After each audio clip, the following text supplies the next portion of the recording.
Delete page.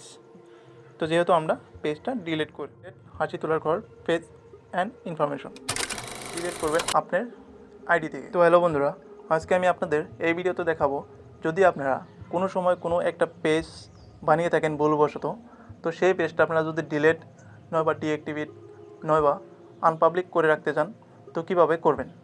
তো আমি আজকের এই ভিডিওতে আপনাদের দেখাবো, যদি আপনার পেজটা একটা বানিয়ে থাকেন তো সেই পেজটা আপনার, তো চলুন দেখিয়ে দিচ্ছি। তো প্রথমে আপনার পেজটাতে চলে আসবেন। তো আপনি দেখতে পাচ্ছেন এখানে পেজটার নাম হলো হাসি তোলার ঘর, ঠিক আছে। এটা আমি একটা পেজ জাস্ট ডেমো বানিয়েছিলাম। তো এখানে আমি চলে আসব। তো থ্রি ডটে ফার্স্ট ক্লিক করবেন। আপনারা এখানে দেখতে পাচ্ছেন যে থ্রি ডটটা আছে উপর দিকে। তো সেখানে ক্লিক করার পরে আপনার পেজের যে নামটা আছে সেটা দেখাবে। তারপরে আপনারা কী করবেন, নিচের দিকে চলে আসবেন।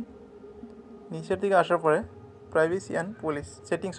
সেটিং অ্যান্ড প্রাইভেসি এখানে ক্লিক করে দেবেন।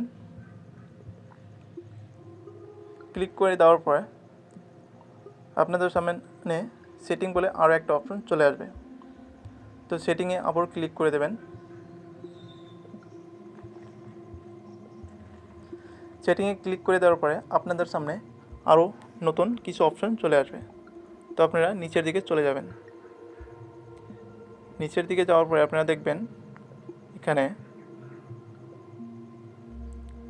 এই কন্ট্রোল অ্যান্ড অ্যাক্সেস এই অপশনটা আপনাদের কোথায় আছে, তো সেখানে আপনি আবার ক্লিক করে দেবেন। তো ক্লিক করে দেওয়ার পরে আপনাদের সামনে এরকম একটা পেজ চলে আসবে। তো এখানে দেখতে পাচ্ছেন deactive page, unpublic page and delete page. তো যেহেতু আমরা পেজটা ডিলিট করি, তো ডিলিট করে দেখাবো। ডিলিট অপশনে ক্লিক করার পরে কন্টিনিউ করার পরে এখান থেকে আপনারা কোনো একটা অপশন সিলেক্ট করে নেবেন। তো যেহেতু আমি ইউজফুল এটা মেরে দেব। তারপরে আপনারা কন্টিনিউ করে দেবেন। তারপরে আপনারা যদি কোনো পেজের রিকভারি চান তো রিকভারি করতে পারবেন। ডাউনলোড ইউর ইনফরমেশন চাইলে করতে পারেন, আমি করব না, যেহেতু আমি কন্টিনিউ করে দেব। তারপরে আপনার ফেসবুকের যেটা পাসওয়ার্ড আছে সে পাসওয়ার্ডটা এখানে মারতে হবে।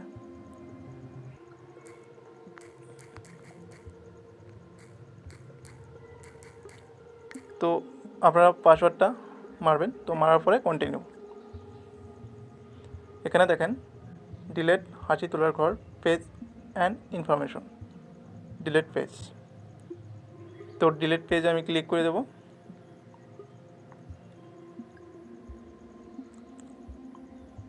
তো দেখেন আমার পেজটা কিন্তু অলরেডি ডিলিট হয়ে গেছে। আপনাদের ভালো লাগেছে, যদি ভালো লাগে তো চ্যানেলটা সাবস্ক্রাইব করবেন আর ভিডিওতে একটা লাইক দেবেন, আর পারলে নিজের বন্ধুদের সঙ্গে শেয়ার করবেন, যাতে তাদেরও কোনো উপকারে এই ভিডিওটা আসে।